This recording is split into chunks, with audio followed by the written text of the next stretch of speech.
Welcome to the Books, Life, and Shenanigans podcast with your host, Amanda Bird.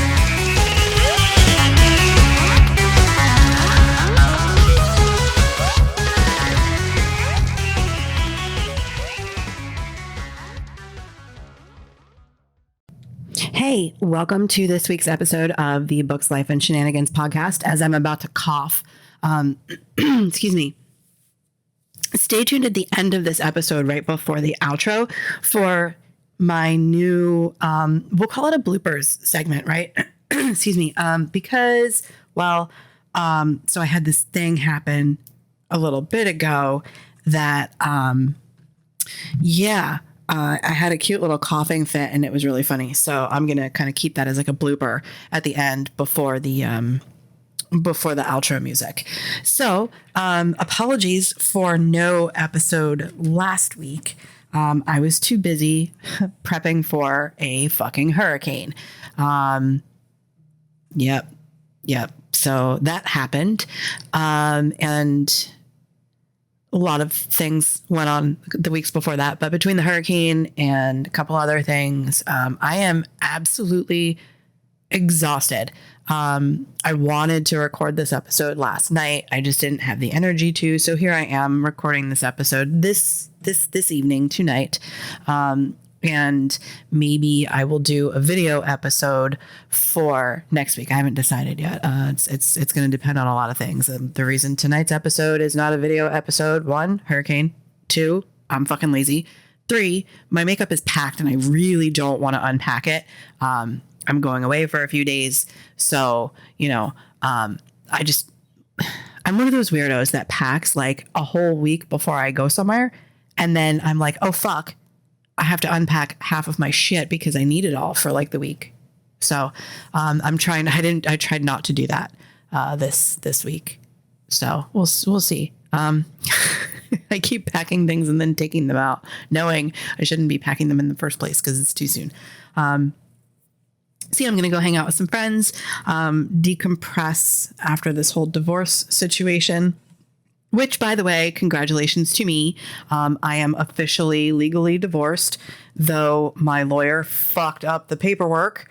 So I had to point that out to her just after 5 o'clock this evening after she forwarded me an email.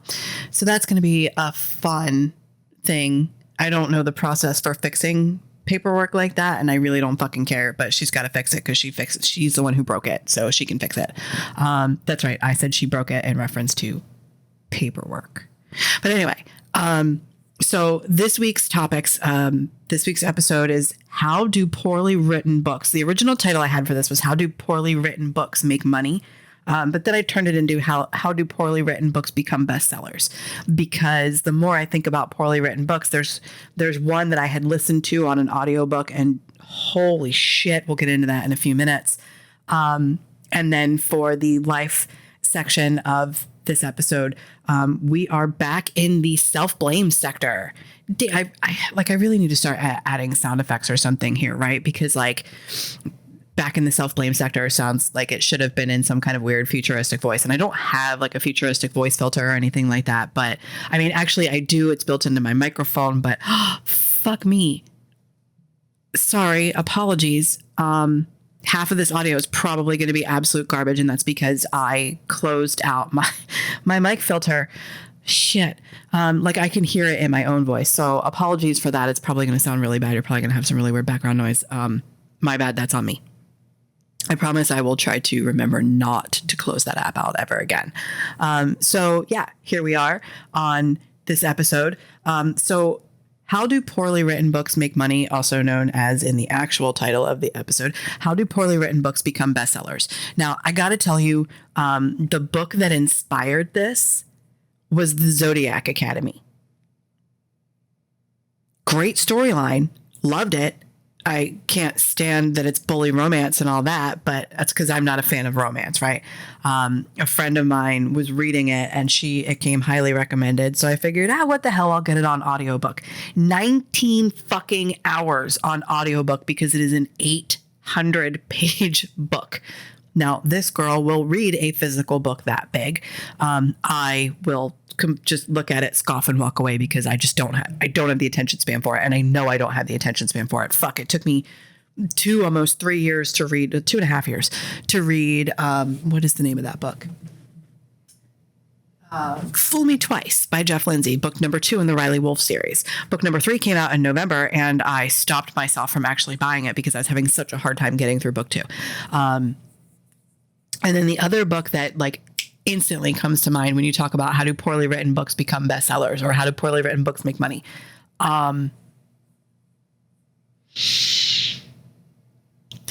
50 Shades. I'm looking at you. I've never read it, and I can't tell you I've heard good things about the quality of the writing. I do have friends that read that kind of mommy porn. I won't even borrow it from the library. Just again, it's not my kind of thing. It's nothing I have any interest in trying to figure out if it is my thing, because just no, like the thought of it turns me off. Also, something about Twilight fan fiction also turns me off. That's how it started, right? Plus, like, to each their own. Like, okay, I read The Claiming of Sleeping Beauty. I read that. Was that a fucked up series? Yeah, because of Beauty's age. But also, like, Anne Rice was amazing, and that is a very acclaimed series. Rest her soul, but that's a great series. I wasn't, when it was recommended to me to read, I was not as book snobby as I am now. Then again, I might just be snobbier in general because I'm older and it's just me and I have zero time for a lot of shit. Zero tolerance for a lot of shit. Which is also why I have the life, the life section of this podcast, right? Because I'm, working on healing and getting I got out of a narcissistic marriage, and, I want to share what I learned with other people. I want to share personal experience because everybody's experience is going to be different. Just like everybody's opinion of the Twilight Saga, the Zodiac Academy series, what's her name? E.L. James. Everybody's opinions are going to be different, right? So I'm just kind of giving mine. I can tell you from a professional perspective, professional standpoint, just because the book is poorly written doesn't mean it's not going to find a fan base. It doesn't mean it's not going to find people who are rabid over the story, because let's face it,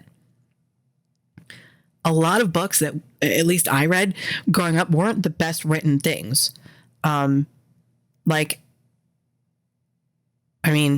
just weren't. I don't remember the Christopher Pike and the R.L. Stine books. Like I remember the series that I read as a teenager, but I don't remember the actual pages, and I don't still have paperback copies of these books. And I'm entirely unsure if my narcissistic mother, still has them. And because that's also a kind of a no contact situation, and I really just don't fucking care. I'm not going to reach out to her and say, hey, do you still have these things? I'm not even in contact with my stepdad because I wished him a happy birthday, never got a thank you. So I just kind of stopped after that, it is what it is. So I can tell you from a professional standpoint and opinion, it's more about the story than the quality of the writing, right? So you can have an awesome cover that's on point. Your writing is fucking terrible, but your story is absolutely amazing and it's poorly edited. People are still going to pick that up. People are still going to read it. And people are still going to love it. And of course, there's going to be the people who are like, oh, I couldn't get any further because of the grammatical errors. Hell, I've got a review on one of my books. They gave it a 2-star. I think it was on Politeness Kills. They gave it a 2-star. Too many typos. Okay. I understand that for some people that will detract from the story. I absolutely do, because I can be one of those people. I used to be one of those people. And then I just kind of gave up because I understand that even in trad publishing, there's a lot of typos. There's a lot of misspellings. Sometimes there are things that are so, I don't want to say egregious, but like it just shouldn't be there, because you're talking a professional fucking editor who makes thousands of dollars per book. Really shouldn't be missing these things. And then it goes through a proofreader. So again, no one should be missing these things because it's going through at least 2 paid sets of eyes, and then it's going through ARC readers more than likely.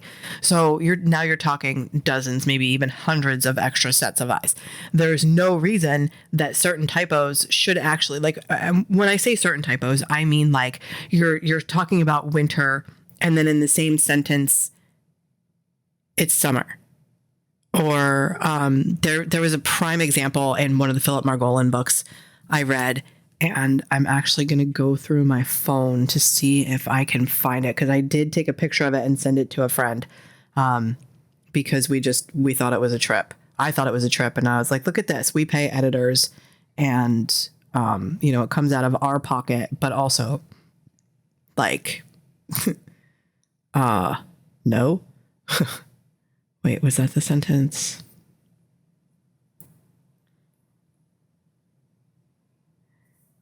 No, that wasn't it. Where is it? I'm trying to find it. That's my Kindle. I have a habit of reading my friend's books on Kindle. And I take pictures of his book and send it to him. Nope, that's his book. Where is it? Oh my gosh, it's going to drive me crazy because I know, like, I was laughing hysterically. And he texted me and he's like, please tell me this isn't real. And I said, no, it's real. It's legit. It's from the Trad publisher. It's from one of the gatekeepers. So it's actually really fucking amusing to me that, these companies gatekeep and then they put out stuff that is not up to reader expectation. So, okay. I'm not going to continue looking for it. I would grab the book, but I don't even remember what page it's on. So I'm just not going to waste the time to go ahead and do it. But he said something, the sentence, if I want to say it said something about,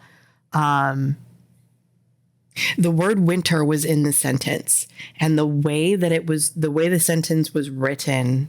Sorry, I'm trying to enunciate on purpose because of what I'm saying. And it's coming out snotty, and it's really not meant to be me being a bitch. Right? Yeah, no. Sorry. So the word winter was in the sentence. And the way that it was written, it didn't read right. And my friend and I were giggling because it was like 7 o'clock in the morning, because I tend to read before I clock in for work. We were laughing because he's like, so are they talking about, I think it was like something about hair, the color of winter or something. And we were just like, what the fuck does that even mean? Like, are we talking about snow? Because winter itself doesn't have a color. Winter itself is like dark and dreary and fucking gray. Or is her hair white? Like, what's happening? And honestly, I've never seen a person with gray hair that I would even consider saying, oh yeah, your hair's so dull and drabby gray, it's like winter. Get the fuck out of here. Like, I've never thought that, but it was used as a descriptor, and it was really weird, and it confused the two of us, and we just thought it was funny. Because that's something that should have been caught in the editing process. Somewhere, somehow, or even in the ARC reading process, if there was an ARC reading process. So yeah, it's fun and interesting. So back to like poorly written books being bestsellers. So I'm going to use the Zodiac Academy specifically because I personally have experience with that book. And I read it on audio, and I will never, never, never, never, never stop saying that writing for audio is much different than writing for someone actually reading an ebook or a physical copy, right? A print copy. So here I am listening to this book, and I'm fucking cringing half the time. And the warning that my friend gave me was, this book is not written very well, but the story's really good. So the fact that this girl, who's she is the most voracious reader I have ever met in my life. She will read anything. Does she lean toward romance? Absolutely. I actually just turned her on to Kill Creek by, what is his name? I want to say like Scott Thomas or something like that.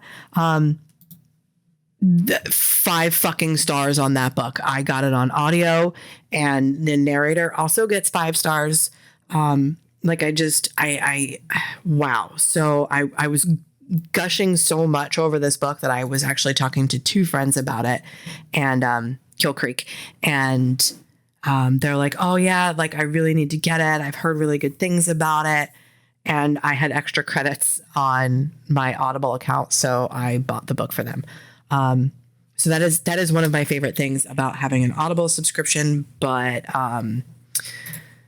Kobo Plus is now available in the US, and I need to explain to you why I'm probably going to start promoting Kobo to my readers. First of all, Kobo pays fairly. Kobo pays authors fairly. Second of all, Kobo Plus read and listen is $9.99 a month. Audible is what, $14.99 a month? So that's Kobo Plus listen, which is $7.99 a month. Kindle Unlimited is what, $12.99 a month, $13.99 a month, and they just raised the price. Kobo Plus read is $7.99 a month. So for $9.99 a month, you can get access to the Kobo Plus ebook library and Kobo audiobooks. Again, they pay us authors fairly, so absolutely, I really think this is where I'm gonna go. And if I can get the Kobo audio app on my phone as well as the reading app on my Kindle, I might just do away with Audible. I'm kidding. I won't do away with Audible because one of my favorite authors does have quite a few Audible originals, and I don't think I've heard all of them yet. So I need to just kind of probably prioritize those. I don't know, but I like working with Kobo. I haven't, on the reader side, I haven't interacted with Kobo, but I can only imagine if they are with readers the way they are with us authors. I don't know why Kobo is not bigger, to be completely honest. They're fucking amazing. Okay, so back to the Zodiac Academy. I got it on audio because we don't talk about Library Fight Club. So the library here only has it in print.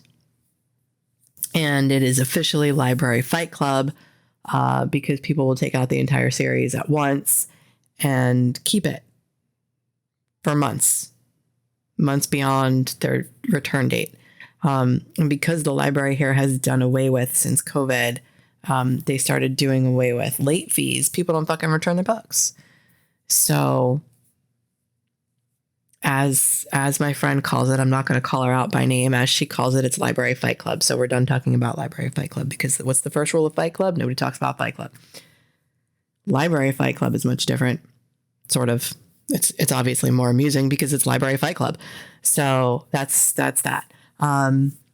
So Zodiac Academy. I didn't want to really wait, and I was looking for a new ebook, and I just, for whatever reason, audiobook. And for whatever reason, I didn't want to listen to anything I already had in my library. Surprise. It's our TBR, right? We're like, no, let's go get a new book because this is how we function as readers. Our TBRs are ever growing, whether it's a physical TBR pile, a digital TBR drive. We're not going to talk about these things because, I mean, some of us are really proud of them, and then others of us are just like, Jesus, I have enough books to last me the next 3 years and I'm still buying more books. Why? Because it's what we do. We are hoarders of the fiction because we love the fiction. Okay, so Zodiac Academy. She did warn me that it was not very well written, but it was a good story. And I had noticed in the subtitle, it said something about bully romance. And I said, honey, what is going on here? And she's like, what do you mean? I said, it says bully romance. And she's like, huh, I didn't know that. And I was like, oh, okay.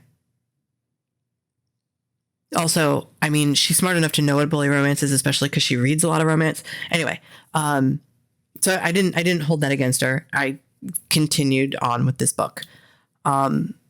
It's not the best written. It's really not. And you know what? Neither was my first book. I don't even remember what year Zodiac Academy the first one was published. And to be completely honest, I don't care. because even I see this as a reader, I see this as an author. That first book in any series is kind of weird. Especially if it's our first series. It's not the best. And then as the series progresses, the books get a whole lot better. The books, the characters, the writing, all of it. So I do hope that that's going to be what happens with the Zodiac Academy, because you got to remember, a lot of authors weren't getting into audiobooks for a long time because audiobooks are cost prohibitive. They average about $250 per finished hour. So you're looking at, we'll just say, an 8-hour book. That's $2,000 that you're paying someone to read your book out loud. I don't have 2K. Plus, I know I'm the only one who can actually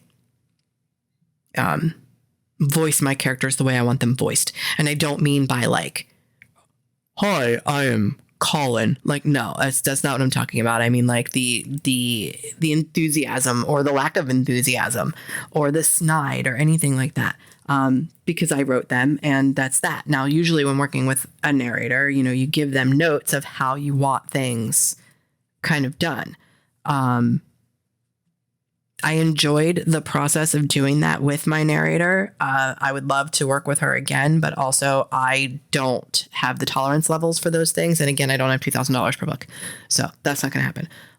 Plus, I really like being able to give the outtakes and commentary version, because I do, just like I do here on the podcast, I will be reading something and then I'll be like, oh, hey, by the way, note about this. Or I'll just start laughing and be like, wow, I really fucked that up.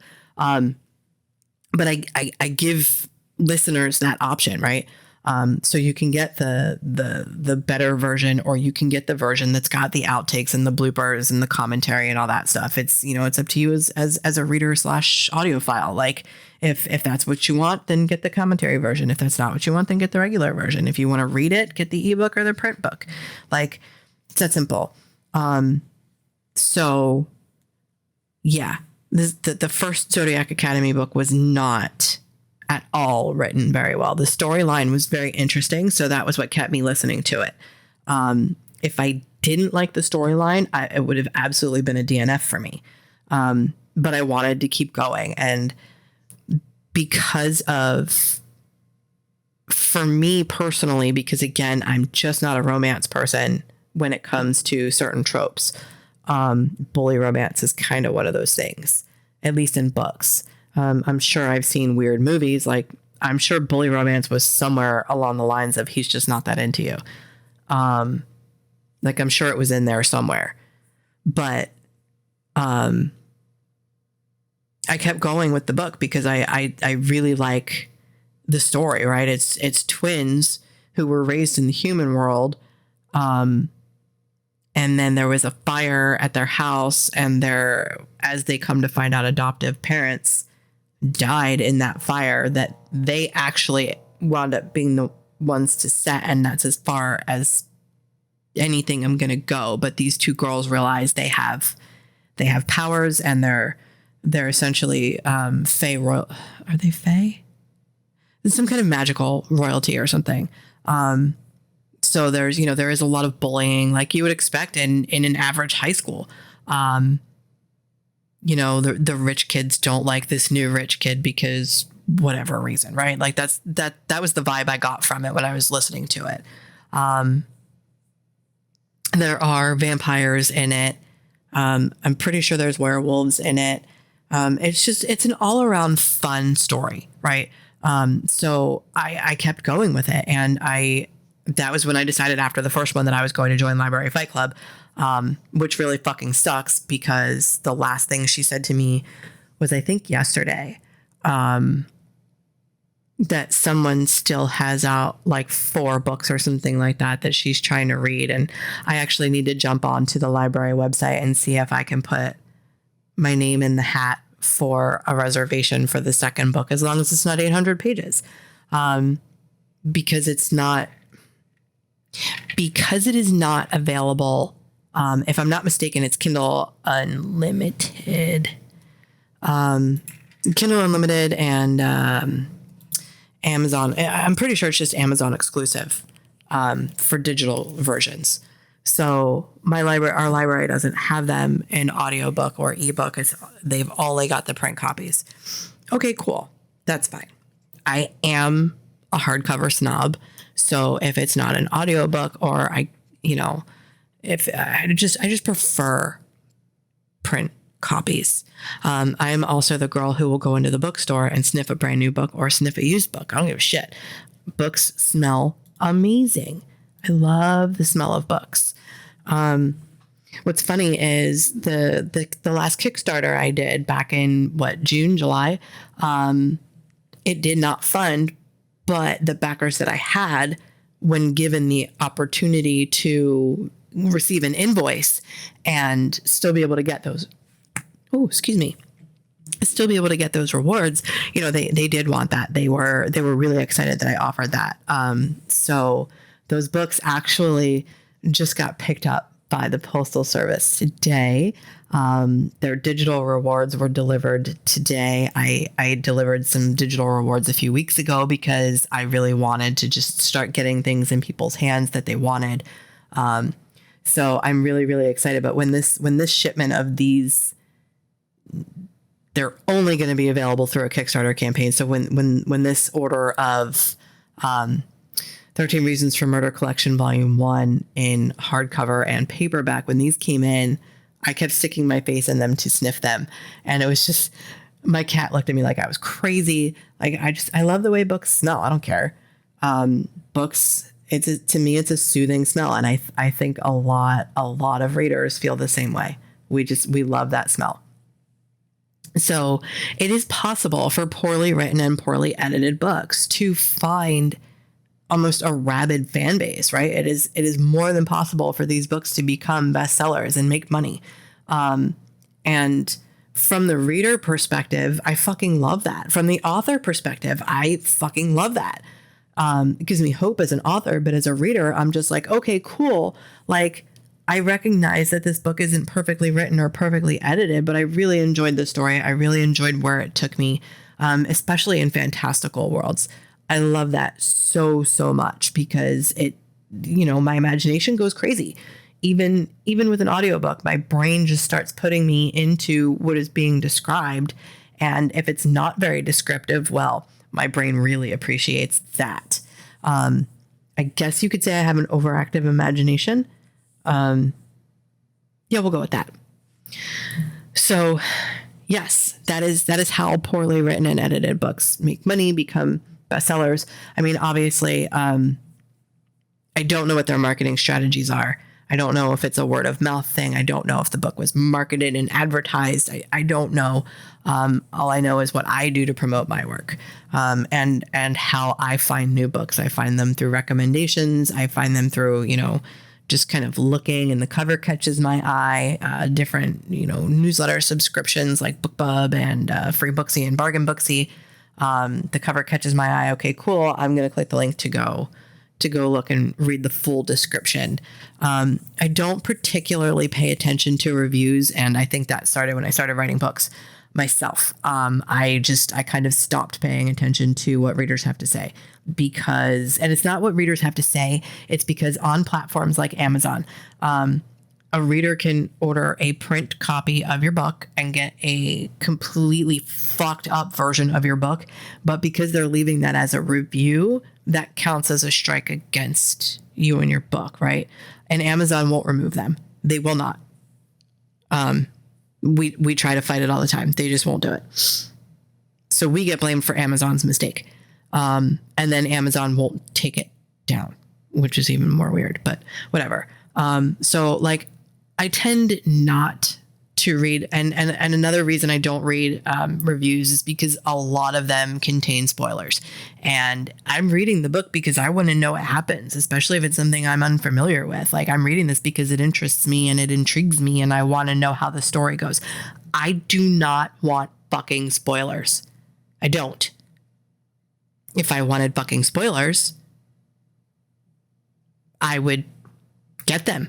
I don't want them. I want this experience for myself because we all experience things differently. And I'm big fan of urban fantasy and R.A. Salvatore. He's not urban fantasy. He's Forgotten Realms, Dungeons and Dragons sort of thing. Urban fantasy, my favorite author there is going to be Larry Correia. And he's also good people. So there's that. Trying to think, like I'm sitting here looking at my bookshelves now. Dexter, Thomas Harris, Harry Potter, Philip Margolin. Oh, I even have The Stowaway by James Murray and his co-author, whose name I don't know. That was a good one. You could definitely tell there were two authors for that book, which I'm still not sure how I feel about that. And I read that book a year ago. I might give it a reread to see if I can actually sort out my feelings for that. But if I do that, it's going to be once I'm a little further along in my own feelings journey, where I'm feeling a little bit more stable, like my divorce finalized. And it's been over 24 hours, and I have not exactly processed it. I've been too busy kind of distracting myself. Like my day job was a distraction all day. Last night I distracted myself a lot. So yeah, it's been interesting to say the least. I need to move.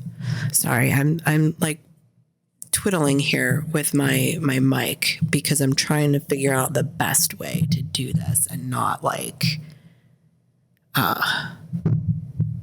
and also not keep banging into the microphone.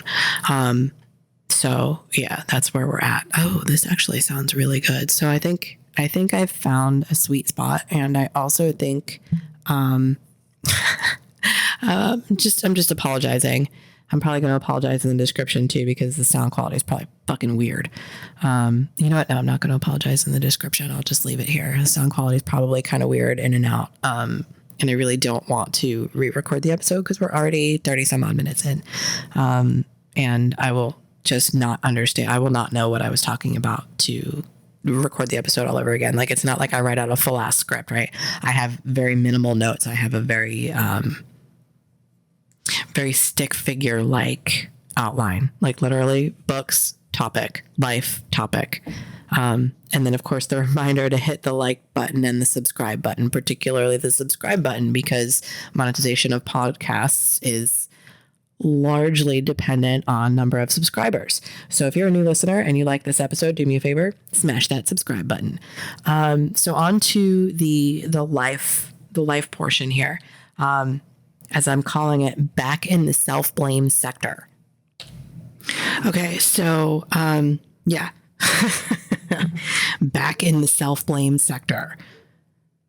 Oh, maybe one day I'll look into getting sound effects, but honestly, like, it's podcast. Do I really need a whole lot of sound effects? So what I mean by back in the self-blame sector is throughout the healing cycle, you tend to blame yourself a lot, like even while you're still in the relationship. I did. Most of us do. There's a lot of self-blame that goes on because we're like, oh, I brought this on myself, because we're being manipulated to think that we brought this on ourselves, and we did not. It is not our fault, even though we're still blaming ourselves. And then we get away from that, and just like any kind of cycle, any kind of progress, any kind of forward motion, like 2 steps forward, 1 step back, right? And that's really how you have to look at any kind of healing. You're going to make a lot of forward progress, and there's going to be some things that set you back. Self-blame is one of those things. I'm trying to remember what inspired me to bring up the back in the self-blame sector specifically. And I think it's got a lot to do with the fact that I had to see him at the hearing that should have been fucking canceled in the first place. Or that, we should not have had to be there for the update the judge thing. But I found myself blaming myself again. That it was my fault that, I am in this position because, I trusted him and I believed him. And then when I continuously called him out for his manipulation and his gaslighting, and I even said, to my friends, which I'm sure I've said this in almost every other episode, I said, I need to be the martyr, right? I knew it was wrong. I knew I needed to get out, but I fucking stayed. So I still kind of fall into that self-blame where I stayed. Why didn't I just fucking end it? Why did I move forward with marrying him? Why did I move forward with moving, back to Florida with him? Like, why did I do these things when I knew I shouldn't have, right? So that self-blame can be pretty intense. Now, I'm at a point where, at least today, that self-blame can come back into the picture and be like, well, you should have left, but you fucking stayed. So maybe you did bring this on yourself. And I'm at a point now where I can say to myself, sometimes out loud, because that's how it needs to be done. That's how my brain tends to process certain things. It sort of works. I might sit there and say something like, okay, well, you know what?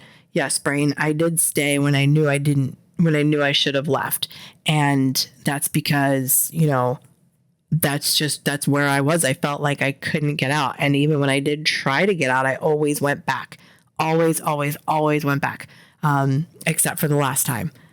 I finally, it took me over 2 years to get up the strength to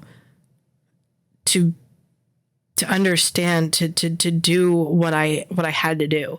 And even then it was really hard, because I'm the kind of person who will absolutely, as the saying goes, kick a dead horse. When I love hard. When I care hard. I will do anything for those I love and care about. And he was part of that. He was part of, anything for those I love and care about. And he would manipulate me into thinking that I wasn't doing enough. And it was my behavior that caused him to be shitty. No, sir. Never once. Look, if someone's gaslighting you and manipulating you, that is not your fault. Never, under any circumstances, is someone manipulating you and gaslighting you your fault. Never. Never, fucking never your fault. That is entirely on them. Even if you believe the manipulation and you believe the gaslighting, that is not on you. So these are the things that in the self-blame, these are the things that yourself is going to blame yourself for. Your brain's going to be like, well, you should have known and you should have this and this is your fault. And but it's not. It is not your fault. I encourage you to, talk to a counselor, talk to a therapist, join a healing program. Just watch Dr. Ramani's narcissism videos on YouTube or listen to her podcast.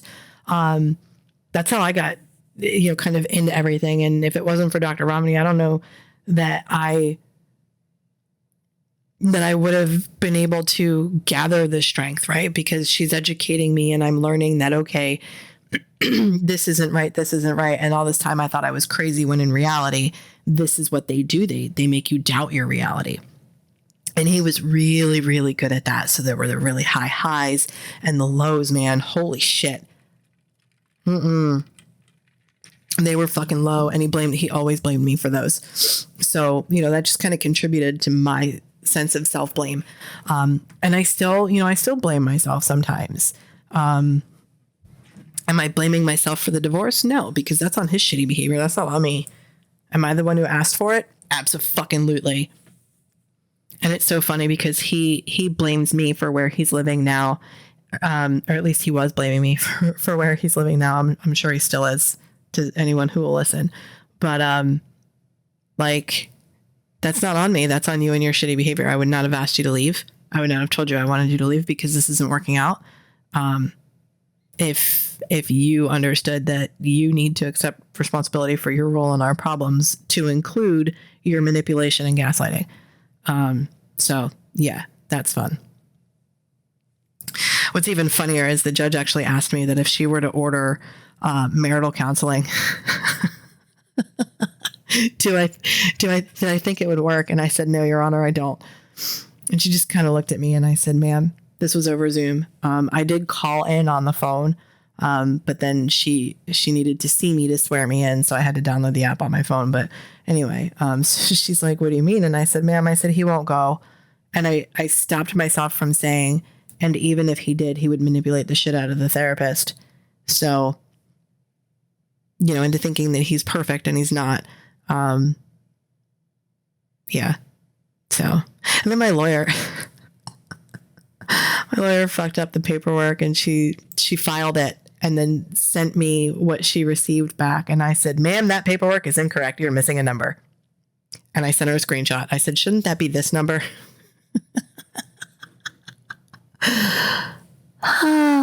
So yeah, the shit show continues. But self-blame, I promise you, the things that you're blaming yourself for are not your fault. So I'm going to tell you this. If you're in that spot and your brain just won't stop telling you that this is your fault, this is your fault, this is your fault, it's your fault, your relationship's like this, it's not your fault. And sometimes we have to look crazy to other people.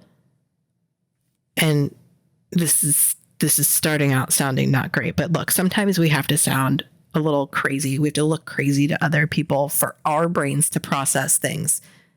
So if you need to talk to yourself out loud, do it. Absolutely do it. Like seriously, just do it. That's what I do. I don't care. I do not care. I don't care where I am, who is around me. And then of course, after I'm done, I'm like, oh fuck, people are looking at me and I get kind of embarrassed, but you know what? That is how my brain processes things, especially, you know, those feelings where I'm attacking myself for shit that's not my fault, for shit that I don't have control over, because I don't have control over someone else's shitty fucking behavior. They have control over their own shitty behavior. I can't control them. Do I stress out about things I can't control? All the fucking time. I promise you, all the time. But, you know, if that's how your brain processes and you're somewhere and a trigger hits and you start blaming yourself, then so fucking be it. If you need to speak to yourself out loud, then do it. Sure, it's probably going to be a little bit embarrassing when you realize after you're done that people are looking at you funny. But honestly, fuck them. They don't know what you're going through and they're going to judge you regardless because that's what they do, right? People judge anyway. People always judge shit they don't fucking know. Look, I do it too. You do it too. It's just, it's human nature. How harshly we do it, how outwardly we do it is a different story because we have control over that, right? Like sometimes, you know, those snap judgments come into our brain and we're like, oh, damn, I can't believe I just thought that. But we didn't say it out loud to that person. So we keep that to ourselves. Why? Because it's fucked up to say something super fucked up to someone. Just kind of makes you a bad person, right? Because you wouldn't want somebody saying that to you. The golden rule, treat others as you yourself would like to be treated. God, I grew up hearing that all throughout elementary school. Every assembly, our principal would say that. And I think every day for morning announcements, he would say it too. If anyone I went to elementary school with hears this and understands what I'm talking about, maybe you guys remember and can shoot me an email or a message on Facebook. Let me know. I'm pretty sure it was like part of the daily announcements, but so yeah. I mean, if you're just don't listen to that inner voice that's always that blames you, right? You need to find what works for you, how to, whether it's journaling, talking to yourself. I do find that acknowledging it in the moment is kind of a big deal for me. Because if I don't acknowledge it in the moment, it really starts to drag my mood down. It drags a lot of other things down, my productivity, you know, because if it happens in the middle of the day and I'm working my day job and then all of a sudden like this weird thing comes out of nowhere on this emotional roller coaster of healing that I'm suddenly blaming myself for something that went wrong in my relationship that I technically had nothing to do with. I was just kind of a bystander for, like, then I got to stop in the middle of the day and acknowledge that, just so that those awful feelings go away and those awful thoughts at least subside for a little bit. So if that means you got to carry around like a tiny little notebook and journal your thoughts, or, you know, you want to record an audio note to yourself on your phone or your watch, then so fucking be it. You have to do what works for you in the healing process. And if that means you have to try a few different things, a few different ways to just kind of get it out, like journaling, leaving yourself an audio note and talking to yourself, and do that for a little while to see what sticks and what really resonates with you and helps you feel better, then that's what you need to do. We all have different ways of coping. We all have, different things that work best for us when it comes to healing, whether it's journaling or talking to ourselves or stream of consciousness journaling, or even stream of consciousness, audio note, recording an audio note. That was what I did last year. When I asked him to move out, I started off with a notebook, and I would stream of consciousness write. And then just because I'm a talker, plus my hands can't keep up with my brain. So, it was stream of consciousness audio notes to myself. And that really helped me out last year. Had I not started the healing process a little bit last year, I don't think I'd be anywhere near as far along in the process as I am now. It's only been about 6-ish months, a little less than 6 months. And I'm a long way from where I was, but I'm not close to better. I'm just taking everything one day at a time, doing what I got to do. So that's kind of where we're at. But please, please, please, I implore you to explore the different ways to kind of work with yourself when it comes to that self-blaming voice. Anything you can do. And that includes talking to yourself in public. So fucking be it. Who cares what other people are going to think about you? Besides, other people don't exactly think very often, do they? All right. So stay tuned. There is a little bit of a blooper at the end of this episode before the outro music.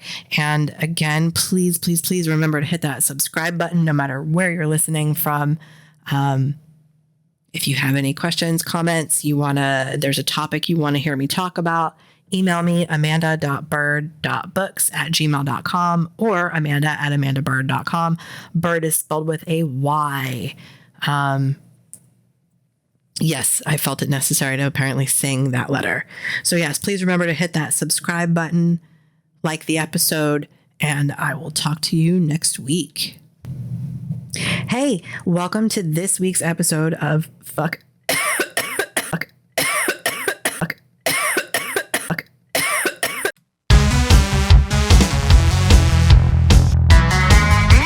This has been the Books, Life, and Shenanigans podcast with Amanda Bird. Song credit, audionautics.com. Intro action, AUDIONAUTIX.com. And if you'd like to support this podcast, head over to substack.com/@Books, Life, and Shenanigans.